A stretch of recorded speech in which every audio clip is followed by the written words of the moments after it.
Endo kepada Bashida. Kesempatan bagi Morita dan Daichi Kamada terlepas dan bersenap Koki Ogawa untuk bisa mencetak gol pembuka bagi Jepang. Sangat disayangkan tadi. Ada celah tercipta yang dimanfaatkan. Run yang sangat baik dari Daichi Kamada membongkar pertahanan Indonesia. Tempat di mana oleh Romeni yang datang untuk tes kesehatan, ini tentunya suatu kabar yang bagus ya, karena kita ketambahan seorang pemain. Oleh ini kan sudah lama sebenarnya diincar ya. Kita dapat kejutan dari Pak Erick Thohir lagi. Nah, beliau bersalaman dengan dua calon pemain timnas Indonesia, yaitu Dion Marks dan juga Tim Haypens. Nah, mereka berdua adalah dua pemain yang segera akan join bersama timnas Indonesia. Ini kabar. Pak Erick yang baru masuk ramai pemain warisan dari Eropah. Datuk melihat usaha yang dilakukan oleh Pak Erick Thohir ni macam mana? Kita akan mengambil pemain warisan yang kualiti tinggi. Tetapi ingat, kita ni takkan sama dengan Philippines ataupun dengan Indonesia. Mereka punya banyak pemain warisan yang boleh mereka pilih. Kualiti dan kuantiti. Kita ni very, very limited.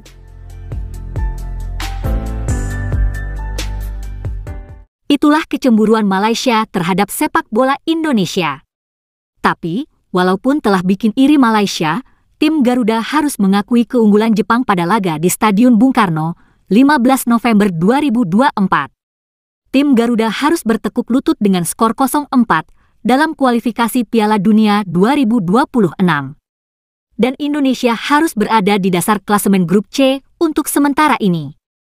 Pada awal babak pertama, Indonesia sebenarnya memulai pertandingan dengan baik. Bahkan sempat membikin peluang. Hanya saja, tim Jepang kemudian mulai mendikte permainan. Jepang membuka keunggulan pada menit ke-35. Serangan Jepang di sisi kiri berhasil membelah pertahanan Indonesia. Justin Hubner ingin memotong umpan lawan, tapi malah bergulir ke gawang sendiri. Dan Jepang cuma butuh 4 menit untuk menggandakan keunggulan jadi 2-0. Nah, di babak kedua Jepang masih banyak menguasai permainan sehingga bisa menambah gol. Tim Garuda merupakan korban ketiga dari kehebatan Jepang. Sebelumnya tim Cina dihajar Jepang dengan skor 0-7. Lalu Bahrain dicukur dengan angka 0-5, dan Arab Saudi pun dikalahkan dengan skor 0-2. Satu-satunya tim yang bisa menahan Jepang adalah Australia. Tim Jepang amat perkasa karena kualitas pemain mereka sekaligus sangat solid pula. Adapun tim Indonesia belum lama dibangun dan penambahan pemain keturunan dilakukan secara bertahap. Walau tidak terlalu mudah mendapatkan pemain keturunan, tapi tidaklah sesulit Malaysia. Negeri kasino tersebut berusaha meniru Indonesia, tapi tidak bisa. Kita tahu, selama ini penggemar sepak bola Malaysia sangat cemburu pada perkembangan tim nasional Indonesia. Penggemar tim Harimau Malaya pun sangat berharap agar Presiden Federasi Sepak Bola Malaysia, yakni Datuk Hamidin, merekrut banyak pemain keturunan. Tapi apa daya, jumlah diaspora Malaysia tidak sebesar Indonesia. Jadi, besarnya wilayah alam Melayu dan hebatnya Mahawangsa Melayu yang sering digembar-gemborkan Profesor Melayu Malaysia sebenarnya hanya dongeng. Di dunia nyata, dongeng itu tidak berdampak apapun. Buktinya, Malaysia selalu sulit mencari pemain keturunan. Sebaliknya, Indonesia terus-menerus menambah pemain keturunan. Setelah Kevin Dix, kini giliran penyerang Ula Romeni yang akan bergabung. Ula pun sekarang sudah di Jakarta untuk tes kesehatan. Ya, ada di seputar rumah sakit mitra keluarga di Cibubur, teman-teman. Kebetulan rumah saya juga memang dekat di sini dan saya juga sudah bercakap-cakap ya melihat masuk ke dalam tempat di mana oleh Romeni yang datang untuk tes kesehatan dan dia dites oleh salah seorang dokter ya, dokter berinisial V yang juga sudah memeriksa dia. Dia datang dari siang ya, tidak lama oleh ya konon kabarnya info yang saya dapat ketika saya dari dalam itu mungkin hanya 2 jam ya, kemudian dia balik.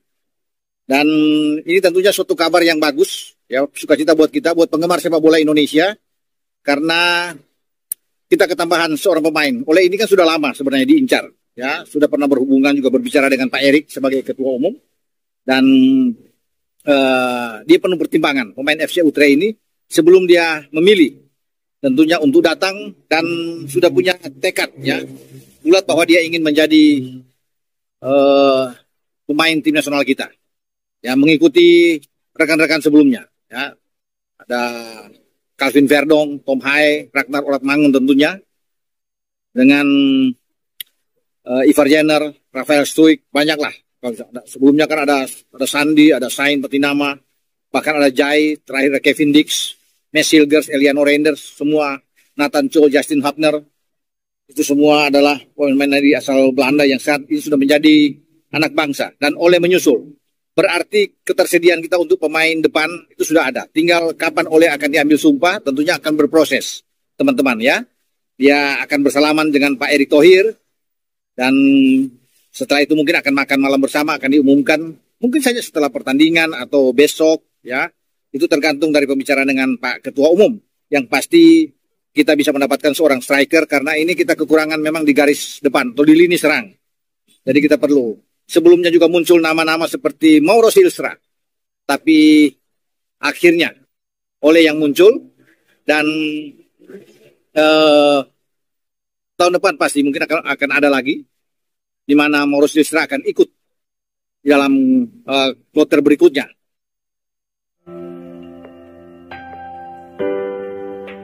Tak hanya tim senior yang diperkuat oleh pemain keturunan. Tim junior pun ini banyak diselipi pemain keturunan. Hal ini tentu sangat bagus untuk strategi jangka panjang.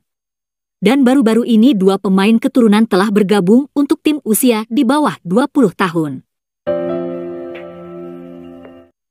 Kemarin malam kita dapat kejutan dari Pak Erick Thohir lagi. Nah, beliau bersalaman dengan 2 calon pemain timnas Indonesia, yaitu Dion Marks dan juga Tim Hepens. Nah, mereka berdua adalah 2 pemain yang segera akan join bersama timnas Indonesia. Ini kabar yang sangat bagus tentunya karena Dion dan juga Tim adalah pemain yang sudah pernah bergabung dengan timnas Indonesia. Mereka sudah pernah bermain di turnamen Toulon Cup. Kalau kalian belum tahu, beberapa bulan yang lalu, kalau nggak salah 5 bulan yang lalu, ada 5 pemain yang diundang oleh Coach Indra Safri.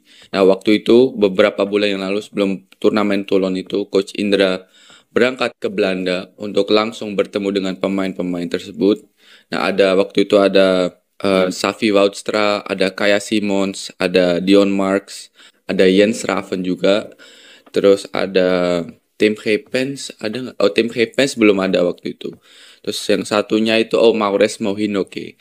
Nah, mereka waktu itu bertemu dengan Coach Indra Safri. Nah, setelah itu kabarnya kemarin juga Jens cerita ke aku, mereka akan diproyeksikan buat turnamen Toulon, tapi sayangnya Safi Woudstra terus Kaya Simons nggak jadi ikut karena sesuatu hal dan digantikan dengan pemain baru yaitu Sam Eiffel dan juga Tim Hepens. Nah, selain itu Sacha juga bergabung, jadi 3 pemain yang bergabung lagi. Nah, mereka berlima juga akhirnya berangkat ke Como, ke Italia untuk ikut TC dan juga akhirnya ikut dengan turnamen Toulon. Nah, habis turnamen Toulon itu selesai, tentunya mereka semuanya balik ke klubnya masing-masing. Nah, tapi semenjak itu belum ada kabar lebih lanjut lagi tentang siapa pemain yang akan dinaturalisasi dari pemain yang ikut di turnamen Toulon itu. Ya, selain Jens, tapi Jens kan sebelum itu dia sudah salaman dengan Pak Erick,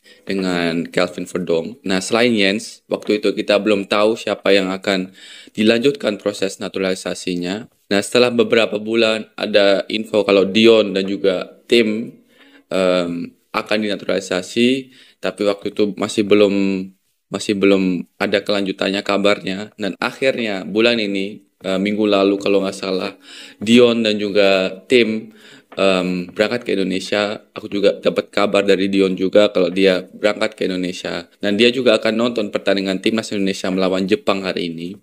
Nah, aku sangat senang juga buat Dion tentunya karena ini momen yang sangat dia tunggu-tunggu. Dia saat Obri bersamaku, dia sudah sangat ingin bermain untuk timnas Indonesia. Dan ya, cita-cita dia juga, target dia sekarang bisa segera tercapai juga. Nah, tentunya Pak Erick kemarin posting dengan juga caption untuk bisa memperjelas targetnya Dion dan juga tim. Nah, mereka akan segera gabung dengan Timnas Indonesia dan akan diproyeksikan buat Timnas U20 sampai Timnas Senior. Jadi ini proyek jangka panjang dan ini sangat bagus tentunya karena mereka pemain yang sangat potensial, Dion Marks dan juga Tim Heipens. Ya, Tim Heipens sekarang udah bermain di tim seniornya MVV Maastricht. Jadi itu sangat bagus juga buat developmentnya dia dan juga buat Dion. Kita tahu kualitasnya Dion saat bermain di Toulon Cup. Jadi mereka adalah dua pemain yang sangat potensial dan yang aku berharap prosesnya mereka bisa berjalan dengan lancar juga dan mereka bisa segera gabung untuk Timnas Indonesia dan kabarnya mereka akan ditargetkan buat Piala Asia U20 besok. Jadi ya selamat buat Dion dan juga tim, semoga kalian bisa segera bergabung dengan Timnas Indonesia. Begitulah rekrutmen pemain keturunan yang dilakukan secara terus-menerus. Hal itu tentu semakin membuat Malaysia cemburu. Terima kasih sudah menonton sajian kami, sampai jumpa lagi.